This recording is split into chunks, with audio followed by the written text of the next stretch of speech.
This is Jake of Jakes Barbershop, 2920 West 16th Street, Tevin Studdard Show. Tevin Studdard checking in once again here live on the All Indiana Podcast Network. Right now we got a special guest in the building. We got the legendary, my barber, man. This brother is so smooth. I was in my barbershop. We was doing a commercial, Eli Lilly. He got me right so much. I ain't been back to my first barber since. I ain't gonna tell no lies now. So, without further introduction, my man's Jake Barbershop in the building. How you doing? Doing good. So, let the people know where you from originally. Oh, shit, I'm here from Indianapolis, Indiana. What schools did you go to? What side of town did you come up on? Lawrence North, Wildcats, and also went to Barber. I feel it. When did you pick up the Clippers? Man, I picked up the Clippers probably when I was about 13, 14 years old. Hacking myself, doing myself sometimes because I got tired of mom cutting my hair. You know, mom was cool, but I'm like, nah, I got to be fresher. I mean, we went to barbershops. Went to some of the best barbershops. Boyd's Barbershop, Eminem's, another Michael's Barbershop. It was fresh, but I'm like, nah, I could do this. You know what I mean? So I went on and stepped up on it. Then somebody just told me, you should do what you love to do. So I figured it's one of the things I love to do. So I went on and done it. So you was like in middle school, like 7th, 8th grade? Absolutely. And then when was that first, who was the first person to pay for a cut for me? Pay for a cut? Man, I don't even know. I always took care of my homies. And I didn't charge my homies. I just like cutting hair. Yeah. You know, I don't know. It's probably had to been one of my dad's people, you know, military guys, because if they didn't get their hair cut, you know, and he's in the military, so they doing a National Guard and stuff. So if they didn't get it cut, they had to come get it cut for me. So he'd snatch them up, bring them to the house. I cut them up. It's definitely his people, you know what I mean, the military guys. So I got them right. That's what's up. And then, did you start in somebody else's shop? What shop was your first shop? Man, I started on a shop on the west side. I can't really give him no love, you know what I mean? Because he ain't right, you know what I mean? So I found out that people become envious of you, you know? And I was just doing me, you know? And he opened up the shop to me. What it was, I was at Mr. J's Academy. Mr. J's Academy had a contest. And I was, I don't know, top three.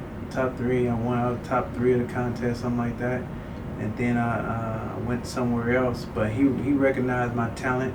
Then I went to his barbershop and whatnot, and I laid it down for quite a while, you know, and I had a good time over there. And I've probably been with some of the best barbers ever, so enjoyed that.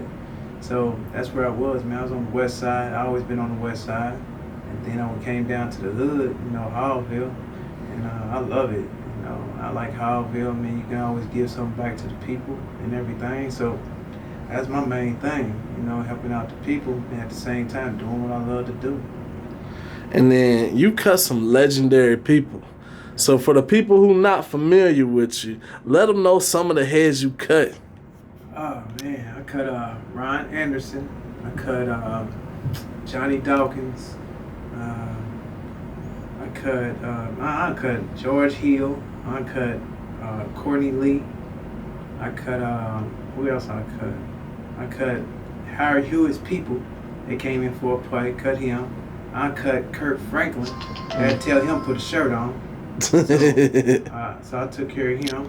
I took care of Luther Vandross people. I took care of Prince people. I took care of them in the basement. They still had shaving cream on their face, right? And Prince he wanted a second round to check out all his notes and whatnot. So he's like, man, please don't leave, man. Prince is just like this. If we missed this, man, we would get fired. So when I took care of him, it was cool. And then it was Mary was there. I cut Mary's people too. And got some other basketball people, legendary and whatnot. I cut most of the Coast player. I cut Eugene Daniels. I cut Richard Dent. I cut quite a few people, but I didn't really take pictures of them. I felt like I was a celebrity. I felt like I was a celebrity. They're a celebrity. They didn't ask for my picture. They didn't ask for that picture. You know, they just people just like me. I just had a talent. They got a talent. So they needed my talent. I didn't need their talent. I didn't need nobody run on 40 for me. You know what I mean? Yeah. And then one you forgot on that list, national champion at University of Alabama. Football player, University of Alabama from Cathedral. Lineman. Cut him in his pops. Man, look, I cut Trey Lyles from a youngster on up. I cut Emil. I cut him. No, and he's a man. I'm like, this dude got to be in football sooner or later. So he had a cool mom, Nikki. I knew Kim, that's her sister. And I brushed against the father. Really didn't know the father, knew the mom and the mom's sister. So I knew them. He went to Dad's Club, the Red Dogs and whatnot. So definitely rock with them. I'm Alabama all the time, Roll Tide. Yeah. So what's your message to young barbers that's coming up in this profession? Totally different now, you know what I mean? It's a totally different wave and everything. But the thing is that, one, don't make business with pleasure. You know, if you do anything, make sure you really stay focused on that, you know, because, you know, you become a eye catcher, you know, attention, whatnot. But my message to them, man, just stack your money, man. Take care of your money early, you know, and put a good percentage away majority of the time. Take care of your taxes and stuff like that, and learn to invest and don't take whatever you have for granted, because you know for you to be healthy all the time, that's a lot, and for your arms to be good, your eyes to be good for a short period of time or a long period of time, man, that's a blessing. And you gotta take care of your body. You know, the things they tell you to do in school, it works. You know, having your feet lifted up at the end of the day, blood draws down. You know what I mean? That helps you out. Wearing the right kind of shoes and sleeping good. You know, but you know, a lot of people now, they do a lot of other things now. And I just was fortunate that I listened to what the book said, read what the book said, and practiced what the book said. That's what I done. And what would you say, I guess, either in barbering, like, what would have been your biggest challenge, like, throughout your career? Throughout my career, is my biggest challenge? Probably saying no. Saying no to the person either working for you or working beside you. I always wanted to help people out, and I always had that thing where, you know that person ain't gonna be able to pay you sometimes, you know, and they like, oh, Jake, can you cut me? I'll take care of you on Wednesday or Friday. Man, you can better chop that up sometimes, you know, just be like, hey, man, what I'm gonna do, I'm just gonna give you one on the house, you know. Yeah. So my biggest things, you know, just being very generous to people, that's it. I feel that. When it's all said and done, what do you want your legacy to be?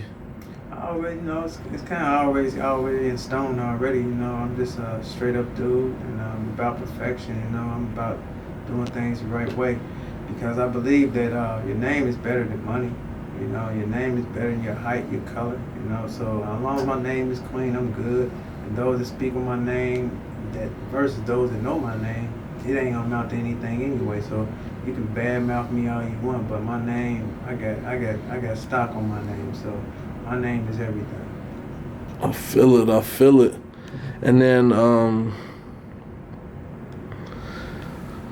when you was coming up, was there a barber, anybody that you looked up to? Oh man, Floyd off Pennsylvania, he's one of the coldest ones out, period, hands down. You know, he's really smooth with it, you know, and that's where I basically went to. I heard of other barbers, you know, I heard Jimmy out west, I heard Fast Hand Jimmy off 16th Street. You know, Highball and them, they legendary.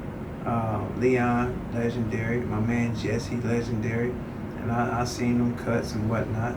But for me, it was Floyd, you know, so he's in the top crew all the time. And other than that, that's who I really rock with. You know, them the guys right there. I feel it. And so for those who don't know, unaware, a mom is looking for a barbershop for a kid. Can you explain kind of like the atmosphere, the environment that you have? My atmosphere is basically very genuine type of atmosphere. You're gonna have sports. You're gonna have different type of intellect. You're gonna have a good role model, no doubt. But when you're in our shop, though, your son is our son, you know. So if you cussing at your son, we don't roll like that. You know, you bad mouthing your son, we ain't rolling like that. And I know how to talk to you, anyway. And our shop's a man's shop, so when a woman come in, this is what it is. It's a man's shop. Woman ain't dictating anything in our shop. You know what I mean? We respect y'all to the utmost. We'll put your coat on for you. We'll make sure you walk out to the car in the dark and all that stuff. But when your boy enter the shop, man, he's our dude now. And then I just like it like that. And those that don't like it, you probably need to question your character a little bit, because a young man needs some type of role model anyway. That's real. That's real. And anything else you want to say to the people? Man, just take care of life, man, and enjoy life, man. I think life is a beautiful thing. I think you should wake up with excitement, and then you should have some type of enthusiasm about who you are and who you stand for. You know, me, I rock with God and I roll with God, and He's been the best thing in my life. You know, and just enjoy life. That's what life is about. And plus, hopefully, you know your purpose in life. It's real. And how can the people either get in touch with you? Let them know where the shop is located. Oh, man, we at 2920 West 16th Street. Definitely get in contact with me. You know, most of everything now is cell phone. You don't even have a phone inside the shop anymore. You hear me? So my phone number is 317-331-2772. I feel it. Hey, this is Jake the Great, ladies and gentlemen. Like I said, we got the privilege of meeting. I got to meet him through my uncle. And they was looking for a barber for this commercial with Eli Lilly, and he cut me so smooth. Appreciate it. I ain't been back to my barber since. I appreciate it. And we out.